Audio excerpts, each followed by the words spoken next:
तेजी करेंगे और आई थिंक पावर ग्रिड पे फिर से ध्यान दीजिए। मैंने अभी 2 दिन पहले भी उसको रिकमेंड किया था। लेकिन आज के पैटर्न कल एक पॉज था एक्चुअली, और आज के पैटर्न को देख के लग रहा है कि पावर ग्रिड तैयार है नेक्स्ट मूव के लिए। इस मूव में आपको आई थिंक 233 तक के भाव देखने को मिल सकते हैं। तो 233 रुपए के टारगेट के लिए पावर ग्रिड में खरीदारी करनी है, 224 का स्टॉप लॉस लगाना है। ओके, तो पावर ग्रिड यहाँ पर एक बाइंग करनी। देखिए अभी तक सौदे बाइंग के ही आ रहे हैं वैसे, इवन दो मार्केट थोड़ा सा वीक है। राजेश जी, आपकी ट्रेड क्या रहेगी? अनुज जी, देखिए मेरी नज़र फार्मा सेक्टर पे है। उसमें से मुझे पर्टिकुलरली अच्छा लगता है वो है ग्लेनमार्क। ग्लेनमार्क में कल हमने एक प्राइस एंड वॉल्यूम ब्रेकआउट देखा गया था, लॉन्ग एडिशन था। आज यहाँ पे फॉलो थ्रू मिलेगा। 800 के ऊपर ये सस्टेन हो रहा है, 811 पे है। तो will keep our stop loss at 800 rupees, और जो टारगेट सेट करना है वो रहेगा 840 प्लस का। ओके, तो ये फिलहाल आपके लिए एक अपॉर्चुनिटी ट्रेड की ग्लेनमार्क फार्मा में बन रही है। आशीष बहेती, बताइए आपका ट्रेड। जी, डॉक्टर रेड्डीज में खरीदारी की सलाह रहेगी। एक अच्छा रेंज ब्रेकआउट देने के लिए अब तैयार है स्टॉक। जिस तरह से वेल प्लेस्ड है, हमें लग रहा है कि एक अच्छा मूव यहाँ से देखने मिल सकता है। तो 5740 का स्टॉप लॉस लगाकर इसमें खरीदारी की सलाह रहेगी। हमें लगता है इसमें 5900 का फर्स्ट लेवल है, 5970 के सेकंड लेवल तक के लिए पोजीशन बनाई जा सकती है। ओके, डॉक्टर रेड्डीज ये हो गई आशीष जी की पिक इस समय पर। अमित सेठ, आप क्या पिक कर रहे हैं? जी अनुज जी, मेरी टॉपिक रहेगी, सॉरी क्विक सिंगल इस समय रहेगा टाटा पावर। 298 के आसपास ये ट्रेड कर रहा है। इसे बाय करें for a target of 305 and a stop loss of 296। Okay, Amit ji, आप स्कूल में काफ़ी डिसिप्लिन थे क्या? जैसे एकदम बिल्कुल आपको डिसिप्लिन का अवार्ड मिलता था स्कूल में? नहीं, ऐसा तो कुछ नहीं था आशीष जी। नहीं, मैं इसलिए कह रहा हूँ क्योंकि देखिए उन्होंने बोला कि मेरी वो क्या, मेरी टॉप पिक रहेगी, सॉरी क्विक सिंगल, क्योंकि वो जो सेगमेंट है उसका भी ध्यान रखा है इन्होंने इसके लिए। वैसे मतलब अगर आप टॉप पिक भी बोलते तो कोई वैसे गलत नहीं था, लेकिन हाँ क्योंकि सेगमेंट हम क्विक सिंगल लेके चलते हैं, इसके लिए मैं सोचा थोड़ा सा पूछ लूँ एक बार कि वो जो शरीफ बच्चे होते हैं ना, वो इस तरीके से जैसे वो स्कूल में हमेशा रहते थे, इसके लिए। हमारे स्कूल में एक्चुअली एक डिसिप्लिन कैप्टन होता था और मैं नहीं थी। हमारे स्कूल में इनाम मिलता था अगर आप पूरे साल में एक भी छुट्टी ना लो तो। मुझे वो 3 साल तक अवार्ड मिला था, और उसके बाद से फिर मैंने फिर वो छोड़ दिया। वो 3 साल तक रहा डिसिप्लिन, फिर नहीं रहा उसके बाद। चलिए मार्केट पर वापस लौटते हैं। हम ऐसी बातें करेंगे कि मार्केट में आज वैसे कुछ एक्साइटिंग है नहीं।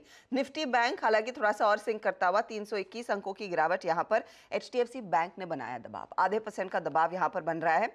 आईसीआईसीआई बैंक का पूरे 1% नीचे। तो आईसीआईसीआई बैंक वो 1000 के ऊपर, और जो इंतजार था कि ये स्टॉक शायद अपने 52 वीक हाई की तरफ बढ़ेगा, तेजी से हुआ नहीं है। इट्स शॉर्ट नियरली 2% उससे।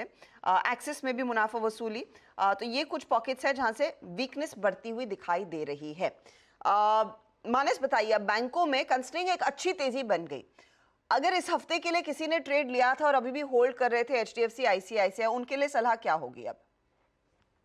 देखिए, सलाह रहेगी कि आप अपनी पोजीशन में बने रहिए, क्योंकि ये केवल एक कंसोलिडेशन का दौर है, या आप कह सकते हैं एक छोटे से करेक्शन का दौर है। स्पेशली एचडीएफसी बैंक में, जहां पर 3 दिनों से हम कंसोलिडेशन देख रहे हैं। आई थिंक 1600 रुपए के स्टॉप लॉस से आप एचडीएफसी बैंक में बने रहिए। पैटर्न को देख के लग रहा है कि जो ब्रेकआउट है वो ऊपर की तरफ 1640 के ऊपर बहुत जल्द देखने को मिलेगा, और स्टॉक 1680 की तरफ जाने की कोशिश करेगा। तो एचडीएफसी बैंक में बिल्कुल बने रहिए 1600 रुपए के स्टॉप लॉस के साथ।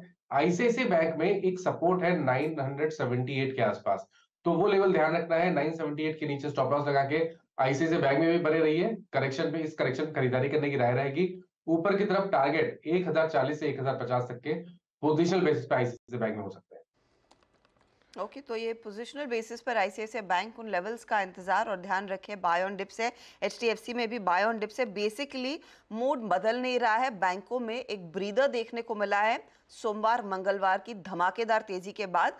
तो आज का ये मूव, उससे चिंता नहीं करनी चाहिए, यही मैं समझ रही हूँ। अच्छा, एक बार लेकर आइएगा आप स्क्रीन पर दोबारा अदानी पोर्ट को। अदानी पोर्ट एक तरफा तेजी में है, 2% का एडिशनल गेन यहाँ पर बनता दिखाई दिया है।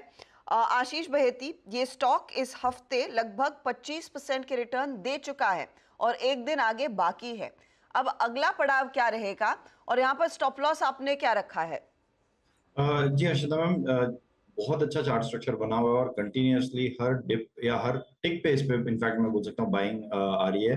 जो स्टॉप लॉस मेंटेन करना है वो 980 का एक ऐसे मेंटेन करे। जिनके पास भी लॉन्ग है, इन लेवल्स पे खरीदारी की सलाह नहीं है। एक स्ट्रिक्टली एक बोलना चाहूंगा कि अडानी ग्रुप के शेयर्स में इन लेवल्स पे कहीं भी शॉर्ट ना करे।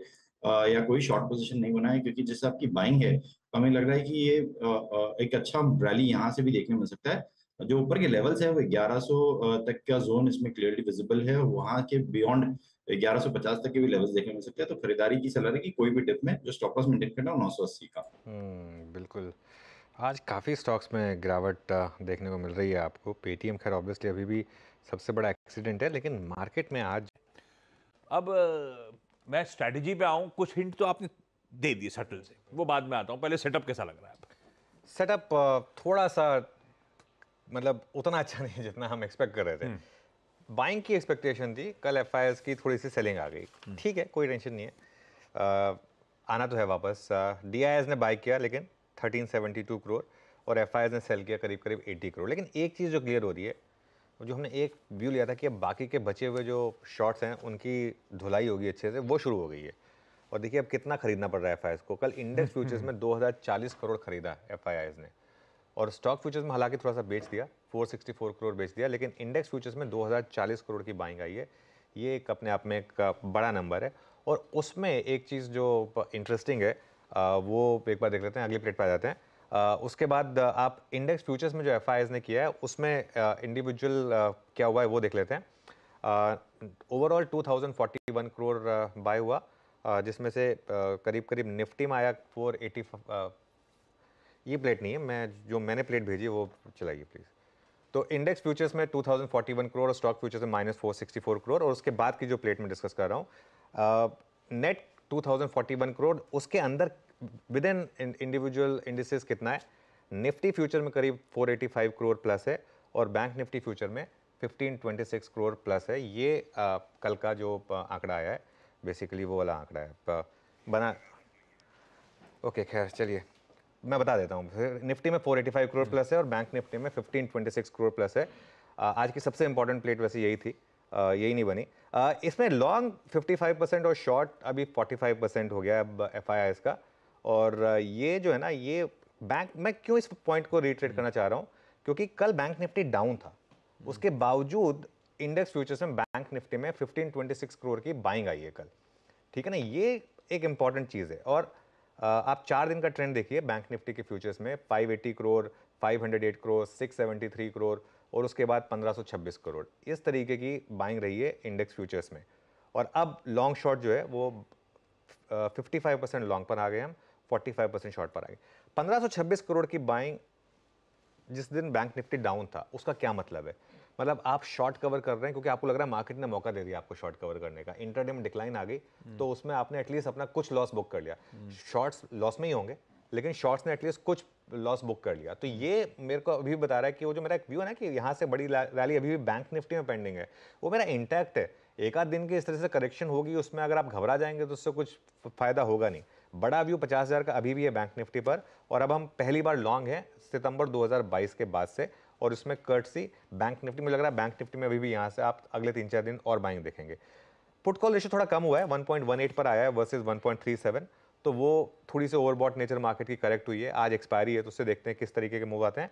और एक चीज़, बैन में अभी भी ठीक ठाक ही मामला है। एक ऐड हुआ है, सेल ऐड हुआ है, और 4 स्टॉक ऑलरेडी हैं, Delta Corp, Indiabulls Housing, India Cement और जी, ये 4 स्टॉक हैं बैन में, और एक ऐड हुआ है। तो सेटअप को हम थोड़ा सा मिक्स लेकर चल रहे हैं, लेकिन मेरे लिए सेटअप में जो सबसे इंपॉर्टेंट नंबर था वो था एफआई की बाइंग बैंक निफ्टी फ्यूचर में 1526 करोड़ की, उस दिन जिस दिन बैंक निफ्टी एक्चुअली नीचे था। हाँ, बैंक निफ्टी में नीचे था। अच्छा, अब ये आज का ट्रेड सेटअप उतना इंकरेजिंग नहीं, लेकिन खैर जो तस्वीर है आपके सामने ब्यूटीफुली प्रेजेंटेड।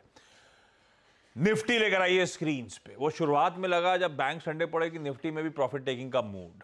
फिर एक बार निफ्टी के वो कंट्रीब्यूशन प्लेट दिखाइएगा, पर बाजार में गजब है। बैंक्स जिस दिन पार्टिसिपेट नहीं कर पाए, दमखम नहीं दिखा पाए, तो बाकी नॉन बैंकिंग सारे लार्ज कैप्स ने मदद करने आ गए। बिल्कुल। अब आपने सटल हिंट दे दी कि अब बहुत सी तेजी अब पीछे है, अब मैच्योर होगा मार्केट, थोड़ा सा कंसोलिडेशन के फेज में जाना है।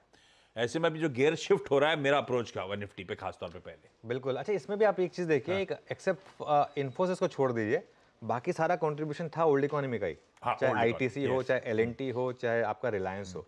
बात यही है मार्केट में कि इस समय डोमेस्टिक इकोनॉमी फेसिंग स्टॉक्स ही रैली करेंगे।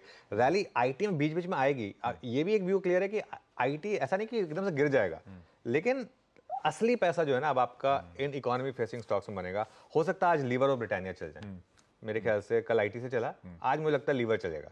ये मेरा व्यू है एक, इससे पहले कि मैं निफ्टी पर आऊँ, कि परहैप्स आज one of the stocks to watch हो सकता है। अब आते हैं हम निफ्टी की स्ट्रैटेजी पर। आज मैं थोड़ी सी लेवल बेस्ड ट्रेडिंग के अप्रोच लेकर चलूँगा, क्योंकि आज एक्सपायरी है। इसके लिए पहला रेजिस्टेंस आपका 20,962 पर, वो क्या है, वो कल का हाई है। और बड़ा रेजिस्टेंस आपका 21,036 पर, ऑप्शंस बेस्ड है। देखिए आदत हो गई होगी भले आपको 200 200 300 300 पॉइंट की स्विंग देखने की, लेकिन अब वो 3 दिन का मूव हो चुका है। अब मार्केट बैक टू एक थोड़ी सी रेंज में आएगा, कुछ टाइम के लिए 3-4 दिन रेंज में आएगा। तो 20,962 टू 21,036 एक रेंज है अपर साइड पर। लोअर साइड पर सपोर्ट कहाँ है आपका, पहला सपोर्ट है 2852 पर, कल का लो है वो, और बड़ा सपोर्ट है आपका 2787 पर, ऑप्शंस बेस्ड। अच्छा बाय कहाँ करना है, थोड़ा सा अच्छी चीज़ को देख लीजिएगा, समझ लीजिएगा। बाय करना है अगर स्टेबिलिटी आए 2850 टू 2900 के जोन में, तब बाय करना है आपको। और एक स्टॉप लॉस लगाना है आपको 2775 का। ये इंट्राडे ट्रेडर्स के लिए ध्यान रखिएगा। पोजिशनल ट्रेडर्स के लिए हमारा स्टॉप लॉस अभी भी वही है जो हमने पहले मेंशन किया था। पोजिशनल ट्रेडर्स के लिए स्टॉप लॉस अभी भी पूरा वो जो कल का लो था 2852 वही रहेगा। लेकिन अगर आप इंट्राडे ट्रेडर हैं 2775।